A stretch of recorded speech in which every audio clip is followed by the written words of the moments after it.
Yo voy a aprovechar ese comentario final de Carlos Humberto para pedirles a Juan Carlos y a Jaime, que son quienes faltan en esta primera ronda de respuesta, orientar un poco la respuesta a lo siguiente, que es parte de las preguntas que yo tenía hoy y de las preocupaciones que emergen de los índices, en general del índice nacional. Y me quiero colocar en la posición de un ciudadano del común, de un paciente, de una persona del común, hoy. Y lo vimos en los resultados. Lo que más mal calificado resulta es el acceso. O sea, logramos la cobertura, hemos alcanzado la cobertura, hemos alcanzado... Yo no sé ustedes, pero a mí me ocurre, y creo que no es la función de uno en el rol y el papel que está desempeñando, pero todos los días, alguien me llama a solicitarme el favor de alguna intervención, de un acceso a una EPS, de una cita médica, de una hospitalización, de un traslado. Ahí radica un problema fundamental. La gente se queja de eso, no está encontrando una satisfacción en esa materia, en el acceso. Hoy lo vemos en medios de comunicación, hoy particularmente la posición del procurador, no la quiero particularizar en este debate, pero es parte de lo mismo, es parte de ese requerimiento del ciudadano del común de que encuentra un sistema que por unos aspectos sí ha mejorado, pero en mi día a día tengo dificultad de acceder a él. Y yo no sé ustedes, repito, pero en el caso mío, me imagino que a ustedes todos los días les llueve también una cantidad de llamadas solicitando eso, acceso. Yo quisiera que ustedes, Juan Carlos y Jaime, en esta etapa, para ir avanzando, porque pues se nos va alargando el tema, se pronunciaran en ese sentido. ¿Qué tenemos que hacer? Ustedes aquí representan a los gremios más significativos del país, que agrupan a los operadores del sistema. Y afortunadamente también está el superintendente que tiene que vigilar que eso se cumpla. ¿Qué hacemos para el acceso? ¿Cómo nos comprometemos los que estamos aquí? Ustedes que están aquí, ¿a qué hay que hacer para que el acceso mejore? Digamos, y les pido el favor, no más diagnósticos. ¿Qué es lo que vamos a hacer? ¿Cómo lo vamos a hacer? Sí, presentamos el diagnóstico. pero en concreto, ¿cómo vamos a avanzar a solucionarle esa situación a los ciudadanos en el país? Doctor Juan Carlos, doctor Jaime. Doctor Jaime.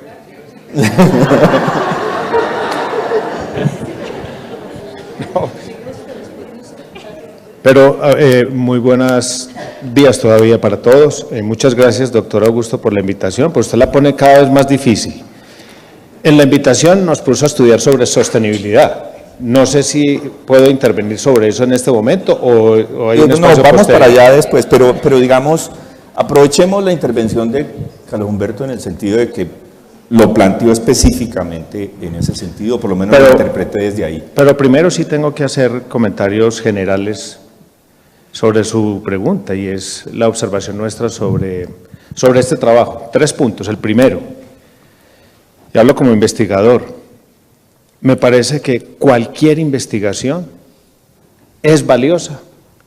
Este aporte que se hace es una luz más en medio de la enorme oscuridad que tenemos de información y de conocimiento. Entonces esto viene a llenar un vacío. Ya llega, esta es la segunda versión, y seguro que hubo una previa, o sea que esta es casi la tercera versión de este trabajo. Eso es una evolución.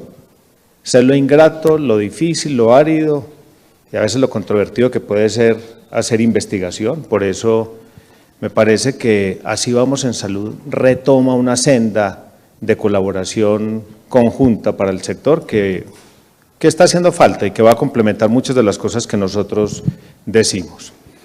El segundo comentario, destaco de esta encuesta específicamente el avance que tiene hacia la mirada subnacional, porque y de pronto tiene que ver algo con lo que usted está preguntando ahora. Yo creo que lo que no podemos nosotros, o el diagnóstico o el punto que ya tenemos que superar como un dado es la cobertura. Llegamos a la cobertura universal, teórica, dirán muchos. ¿Qué hay detrás de la cobertura universal? Apenas se voltea esa página en los sistemas de salud, nos queda un capítulo que se llama la desigualdad. Por eso es valiosísimo que estemos dando la mirada regional, la mirada departamental. Y yo le diría a usted, bien, ahí hay unos números sobre los que hay que conversar, pero yo creo que para la siguiente versión hay que hacer otro tipo de miradas. La mirada de los ingresos para que podamos mirar en esa lógica del ataque a la desigualdad, mirar las diferencias entre ricos y pobres, entre afortunados y menos afortunados en la sociedad. Entonces, análisis por quintiles nos diría muchas cosas. Es un mensaje para el doctor Castellanos, para el doctor César Caballero y el equipo de investigación. Creo que eso se tiene que trabajar allí. Lo mismo que hacer unos módulos y hacer una visión mucho más clara entre cosas, como mencionaba Olga Lucía, entre público y privado, entre contributivo y subsidiado, ¿sí? Y una mirada de género muy clara, porque hay algunos de esos indicadores que tenemos que focalizar para la política pública, al menos por ese tipo de variables. Entonces, creo que profundizar debajo de la cifra macro le hará mucho bien al país. En alguna de nuestras presentaciones grandes que se llama Insight, decíamos eso. Si nosotros nos conformamos con los agregados nacionales, se vuelve muy creíble el discurso de algunos funcionarios, donde dice, aquí no hay que debatir más porque esto ya está arreglado. Las mortalidades disminuyen, los gastos se incrementan, el gasto de bolsillo está fantástico y entonces aquí no hay nada más que hacer. Creo que este estudio tiene que profundizar en eso. Para las siguientes versiones ya hay una cuota inicial con lo de departamental y eso es un avance. Y lo tercero, yo sí difiero de lo que dice Elisa. Creo en el estudio, pero tengo dudas. Y de ese debate entre aceptar que creemos, pero establecer una conversación técnica para poder absolver las dudas, es que se genera la técnica de pares y es que se mejoran y maduran las investigaciones. Entonces, sí quisiéramos pedirle a ustedes que tuvieran en la presentación, en la promulgación pública de estos datos, yo creo que hay algunas notas al pie que deben ser muy grandes, para que se pueda entender bien y el que llegue a diseñar políticas, ahora que viene una época de cambio de gobierno, pues pueda tomar unas decisiones sabiendo cuáles son los alcances y limitaciones de algunos de esos indicadores o de esos resultados que estamos teniendo. Les digo dos muy por encima, para no entrar en un debate que, eso sí, doctor Galán, le pido que abra el espacio para que podamos tener esa discusión técnica de pares. Los temas de oportunidad y los temas de financiación, que son los que más ampolla levantan. No creo que puedan echar a volar las campanas al viento con el tema de la financiación, en que hay una aparente mejoría. Ustedes fueron cuidadosos en la presentación, pero es que debajo de esos números hay muchas cosas que son de gran controversia. En el tema de la financiación, en lo que ustedes presentaban como aquí hay unos ricos, unos ganadores, y así lo están presentando públicamente, que son multimillonarios y hay otros pobres que están quebrados. Venga, eso no es así. Esa discusión maniquea hay que llevarla a un punto de racionalidad de acuerdo a la exactitud y completitud de la información. Y me refiero específicamente, porque ya lo mencionaban allí, y hay una serie de informaciones donde se muestran unas grandes utilidades en el papel, ¿sí? Pero así están quedando en los estudios y en las publicaciones. Yo los invito a todos, y es una invitación y eso se resuelve muy sencillo.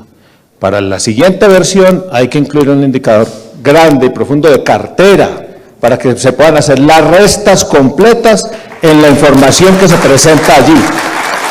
Porque si no, usted se va con una información como un PIG, una cosa muy bonita, pero eso está por allá en el activo corriente, dentro de lo que son las cuentas por cobrar, y entonces a usted sí le suma, pero en la realidad, en la caja de su institución, no está. Entonces, ese es un tema que se resuelva muy sencillo, adicionándole el tema de cartera para que se pueda entender la diferencia entre lo facturado y lo recaudado, o sencillamente nos acogemos todos a NIF, a partir del año entrante y se muestran todos los castigos para que se pueda ver cómo es la cifra real. Ojo, uno. Y lo segundo es el tema de la oportunidad. Yo creo que también hay unas diferencias donde se le cargan ciertas cosas muy problemáticas a las IPS y se olvidan los pequeños asuntos de integración vertical, de puertas de entrada, donde la mayoría de las consultas generalistas y más sencillas se hacen en las puertas de entrada, que usualmente son primeros o bajas complejidades de las propias EPS.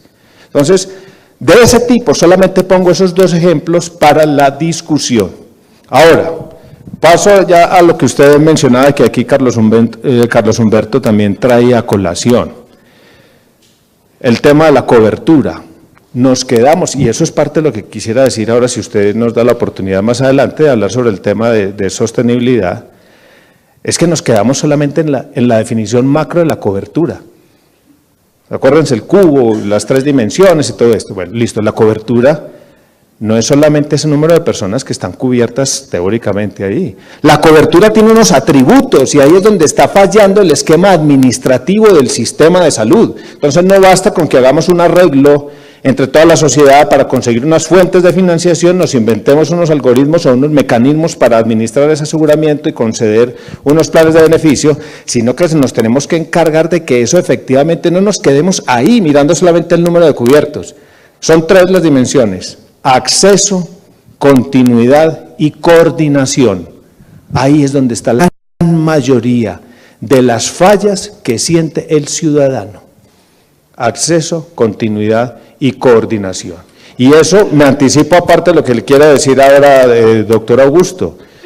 No creo que aquí nosotros podamos hablar de sostenibilidad en un sistema de salud como el nuestro, cuando solamente, bueno, no puedo decir solamente, pero la mayoría de las conversaciones que se tienen dentro del sistema están referidas a contar cosas, contar cuántas cirugías hice, cuántos partos atendí, cuánta es la cartera, cuántas consultas.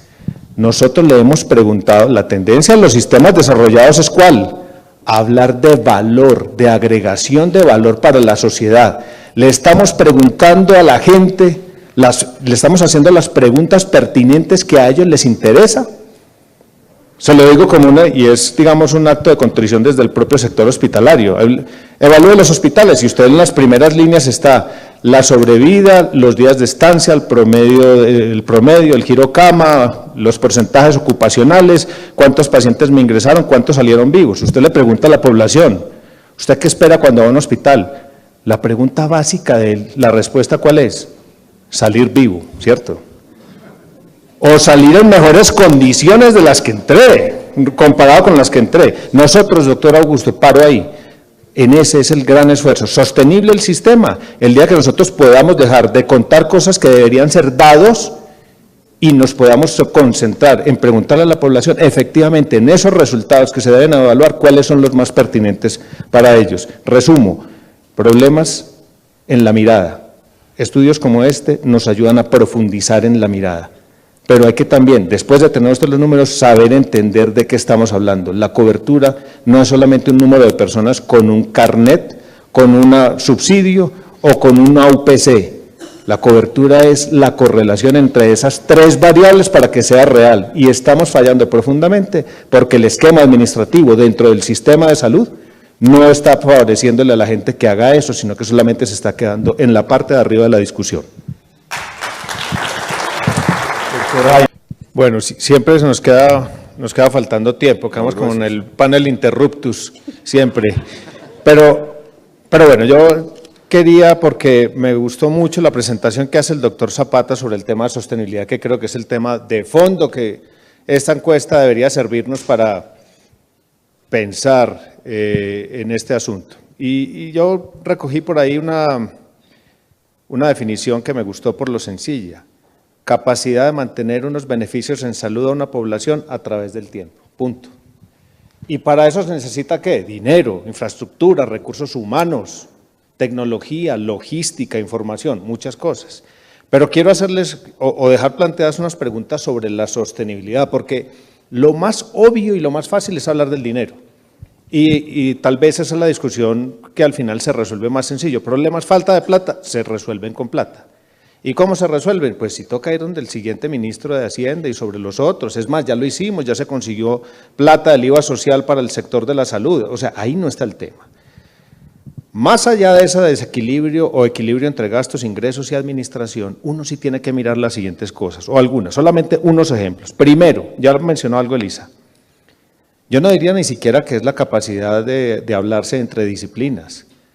¿Será que nuestros profesionales, no solo médicos, sino los profesionales nuestros generales y la mayoría de los equipos nuestros tienen capacidad resolutiva real, especialmente en la baja complejidad? No habrá modelo de salud en este país que funcione si nosotros seguimos en esa locura que no podemos resolver la mayoría de las cosas sencillas en la base. Vengo muy preocupado de una reunión del fin de semana pasado, una secretaria de salud inteligente de una región grande de este país.